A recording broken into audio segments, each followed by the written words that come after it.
Hello, I'm Helen Van Wyk and welcome to my studio. Today's lesson is about placement, the seed of good composition.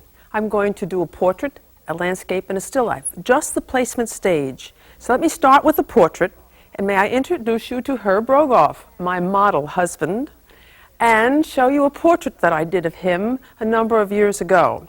You may think that when I begin, I think in terms of his eyes, nose, and mouth, but I really don't. I start very simply just by the placement. Let me show you how I do it. I have a canvas that's 30 by 40, the same size as this portrait. Herb is posing for me, and I have to think in terms of situating him nicely on this surface. What if I started his head here, thinking of his drawing, the drawing of his face? Would I have enough room for his hands? I doubt it. If I started there and got a very nice drawing and then came down here and didn't have enough room, I'd say, well, maybe I didn't want the hands anyway. But I do, because I was really did this portrait inspired by the one that Sargent did of his teacher.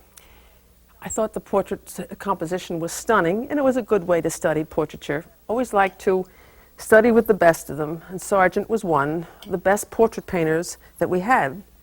So, how to begin? It's always the first problem. I want to include his head all the way down to his hands, and so I'm going to make a mark and say that's about the optimum amount of space I want to leave between the edge of the canvas and the top of his head. It is not his chin that I would do next, because I still don't know whether I'd have enough room to include his hand arrangement. And so I'm going to make a mark down here somewhere that's going to indicate where the lowest finger of his left hand is, and it would be somewhere through here. Now I would like to make a mark on either side to make sure that he's centrally located. I don't want him to be too much one side or the other. So I think that I would make a mark here to say this is as close to the edge I want his left arm, and the elbow over here. Now, I have an envelope. I call it an envelope. It is within this area that I can now concentrate on the drawing. Not quite yet. Drawing is so much a matter of proportioning. So why don't I just make a few connecting lines to see if this overall shape kind of wraps him up.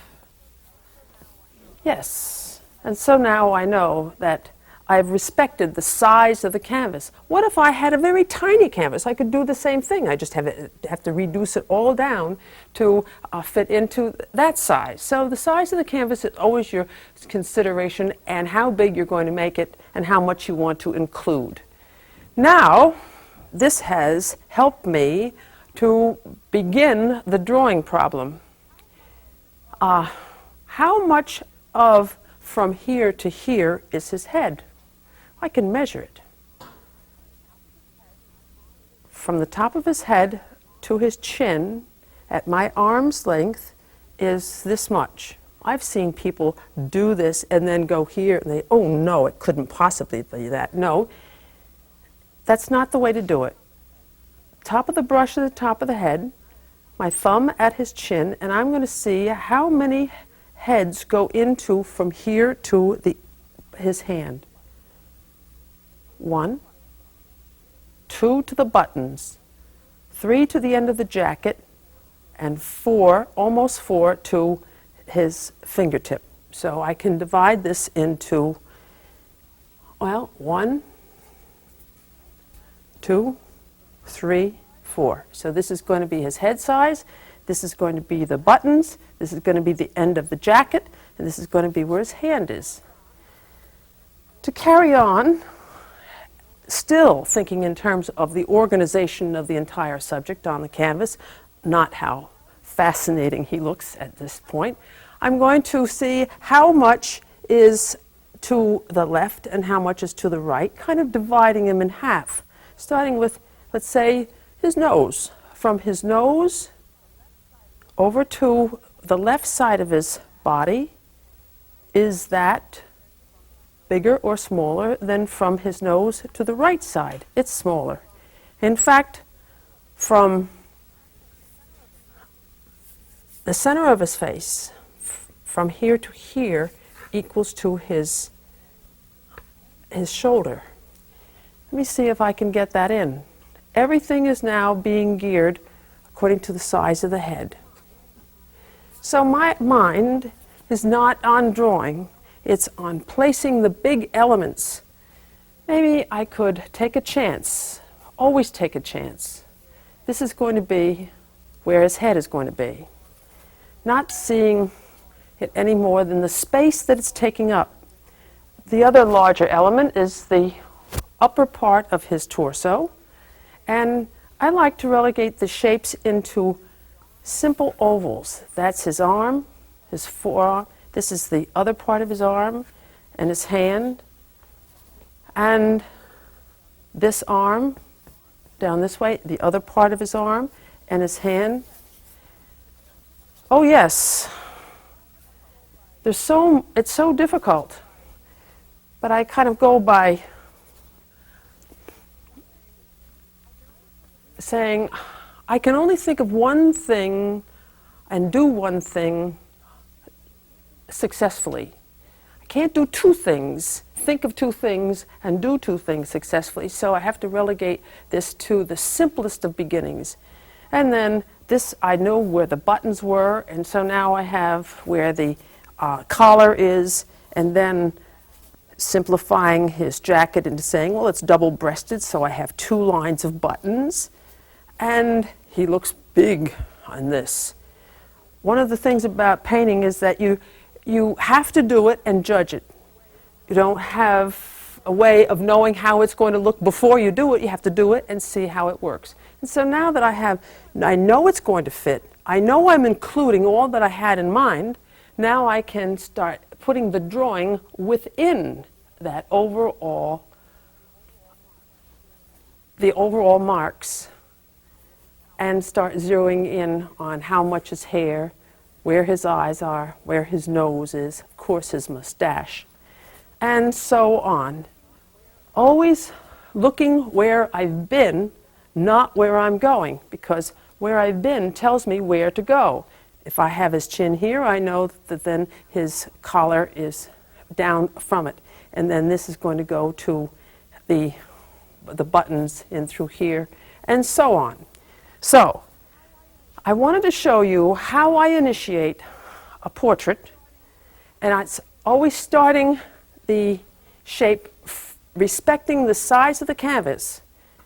It's very tempting to continue on with this picture, but I think I've shown you enough to say that don't start your pictures by drawing it. Start your picture by placing the subject so that you can put the drawing within the security of the placement. So let me step back and I'll set up something else and show you how I can use this same technique on another subject. I just set this canvas up to recreate how I began this still life, using the same technique that I used when I sketched in Herb's portrait. Painting is not that easy, but any difficult job can be accomplished if you dissect it into stages, simple steps. It's like walking a trip of 1,000 miles. It's a step at a time. So let me employ the same technique that I used before and show you how I did this painting. I have the subject similarly set up over here. And again, always respecting the outer edges so that the subject doesn't spill out or get too small. Get it the way you want it, we make marks. Maybe you're wondering what I make my marks with. I like to use turpentine and ivory black. Make a definite statement. Some people like to use a lighter type of tone, but I feel as though if I'm going to make a mistake, I might as well make a bold one. And so that's going to be the top of the bottle, and this is going to be the side of the blue milk bottle. Down here, all the fruit, vegetables are going to land somewhere around in here. the last little slice of cucumber is going to be on the rightmost side, and then the little white pitcher. Surely, with these secure lines, looking at the entirety, you can say, how much do each of these items take up? Well, maybe a suggestion for the blue milk can, and then the suggestion for the bottle, and then a suggestion for the lettuce, the cucumber, and the other. You see, these marks don't really exhaust you. You don't fall in love with what you've done. And you're apt to juggle them more. Oh, here it's where all these, the lemons all cut up are going to be. And they talk to you. They tell you whether you've composed the picture nicely, that it looks as though nothing is making the canvas tip too much to one side or too much to the other, because in composition we do like to see the canvas well balanced. Also, it tells you that you have variety. This size is not the same as this size, is not the same as this size. Many different sizes spreads variety on the subject. And so we have balance and variety, two of the elements of good composition. Then within this, you can see a little bit more about the structure. Not the exact drawing, but just the structure. These are all cylinders, or 3 cylinders, and the bottle. Also, this is a time that you can decide whether you want to alter the proportions. I don't like the size of that lettuce. It's a little bit too big. So it's my poetic license to make it the size I want it. So don't just paint what you see, paint what you want. And setting down a placement on the canvas can lead you to more artistic wants. Because after all, that's what you want to add into your picture. Not just to do it, but to do it artistically. Something that looks natural, naturally lovely, because it is nature that is rather lovely. Nothing wrong with nature. Can't fool with Mother Nature. We just want to make our artistic comment on it. And one of the things about nature is that nature is in balance, and nature has a magnificent variety and unity about it. And so you can see that by starting with some simple marks, you can make some judgments about each of the elements. If you start, let's say, what if I started this by just doing the bottle and making it big? Again, I would then maybe spill out of the canvas when I really didn't want to. So here it is, a simple beginning used on how to do a still life.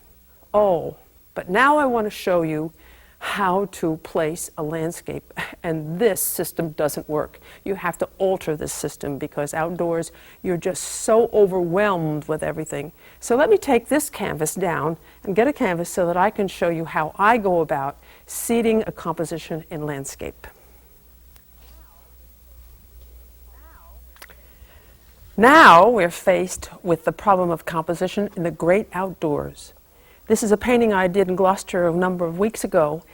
And when you go outdoors, you look at a spot and you see something fascinating, and that is your focal point. And so, painting outdoors, you start with your focal point and extend out, just the opposite of the way you do a still life or do a portrait. How can you envelope the whole world? And so, right here, I think you'll notice, is what you look at first. And we never put the focal point in the middle. And it's always a little offside. It's down here toward the left-hand corner. Let me show you how I go about doing a landscape and seed the composition in seeing a subject and parking it on the limits of a canvas. Right there, is my focal point. I always kind of say it starts and then it has to ooze out. And so from here, I begin and then act accordingly so that the rest of the subject, the rest of the canvas supports the drama of the focal point. Now, with black and white and some umber, the tree.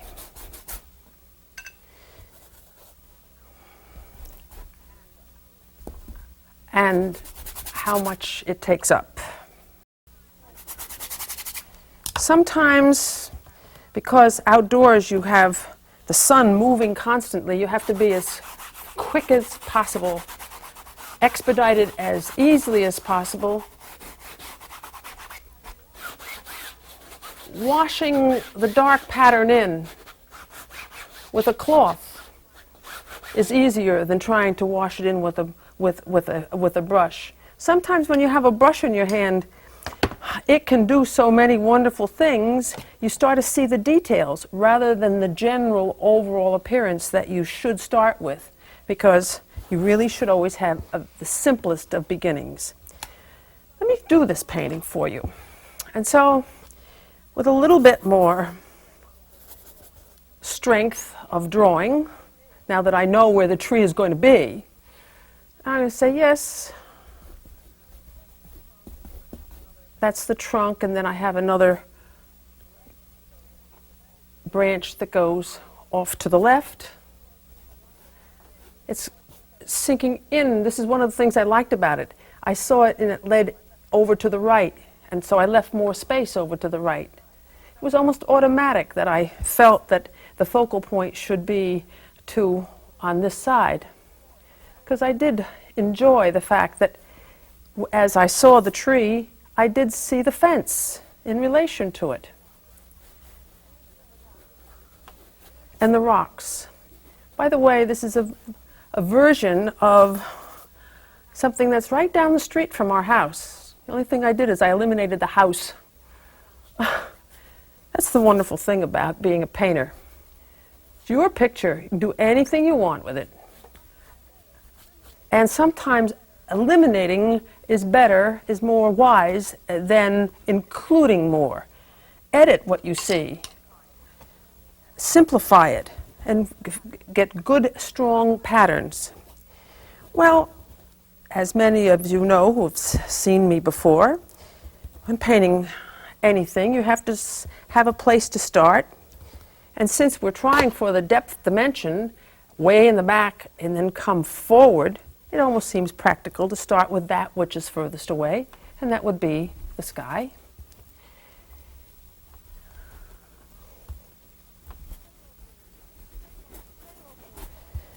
Phthalo blue and white. Yes, I can tell you what colors I dip into, but I can't tell you the proportion exactly, meaning how much white and how much blue. This is something you have to decide by actually putting the color down. I always say the best way to get the right color is to put the wrong one down first. See how wrong it is, then you can always fix it. Because you're always addressing your picture to how it looks to you. So that can be the beginning of this. By now, the next element seems to be those trees off in the distance. Look, instead of a new mixture, I'm going to get the tree mixture right out of the sky mixture. That will help me get maybe a feeling of atmosphere. Because in painting outdoors, that's one of the things you have to take into consideration. The fact that these green trees are the same tone or the same kind of greenery as the tree in the foreground, but they're much lighter because there's more air between me and these trees.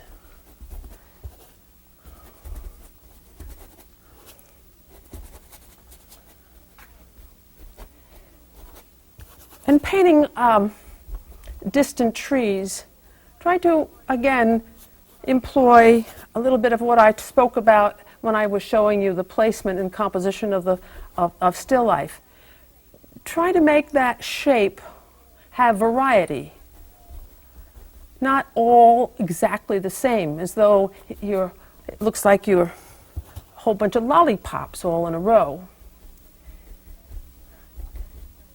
You may think that it's just the fact that I'm rushing a little bit so that you can see how I do this, that I overlap, but I overlap all the time so that these colors can meet.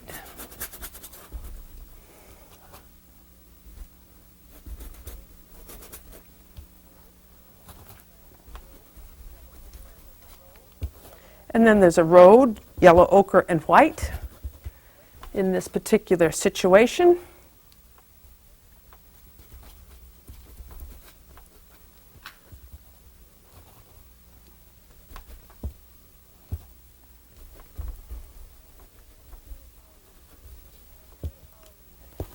Many of these elements that you see in a landscape have to be translated into brushwork. Things that are up and down are painted up and down. Things that lay flat sometimes are recorded better in horizontal strokes. And now the fence, where it sticks up, can be vertical strokes.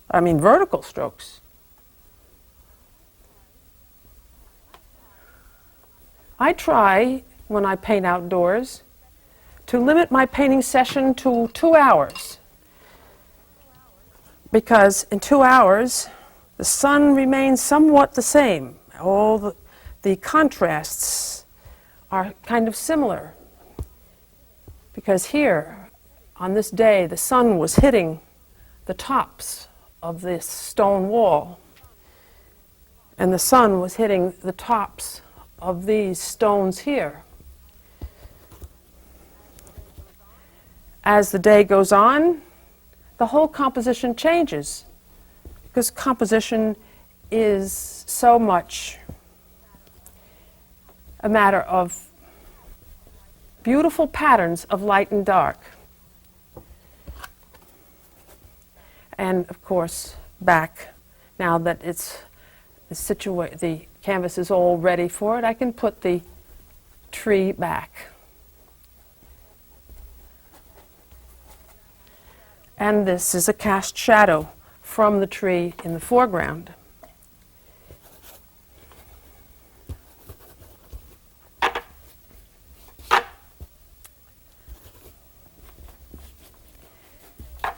So, putting in the overall composition, starting from the focal point and seeing how you can relate the rest of it to it, is the way I begin a landscape. And I don't do it quite as roughly as this, but I do it rather broadly so that I can go back and then work into all these areas. For instance, I would go back and work into the sky, now that I know where the sky is. Again, starting at the focal point, starting at the tree, making sure that my sky is most active and excitingly colored in the interior of the picture. I would never just make a big light thing over here. It might distract. So everything emanates from the focal area. It's a good idea when you're painting to constantly step back and see how things are going.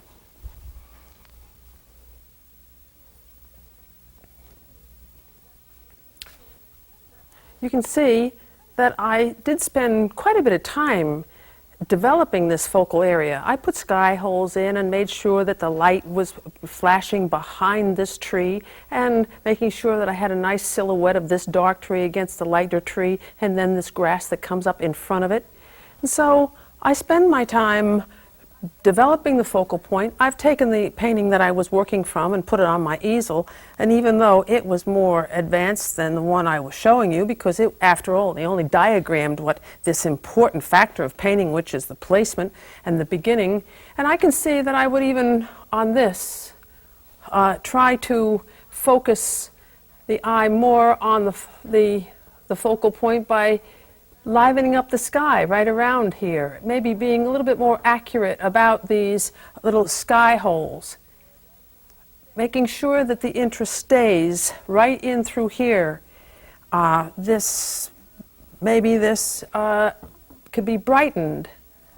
Oh yes, that helps a lot. And so I hope that you've gained some insight and maybe less fear about beginning a picture. And next time when we meet, I'm going to tell you all about how dimensionality breeds reality, or maybe I'll just teach you how to make soup.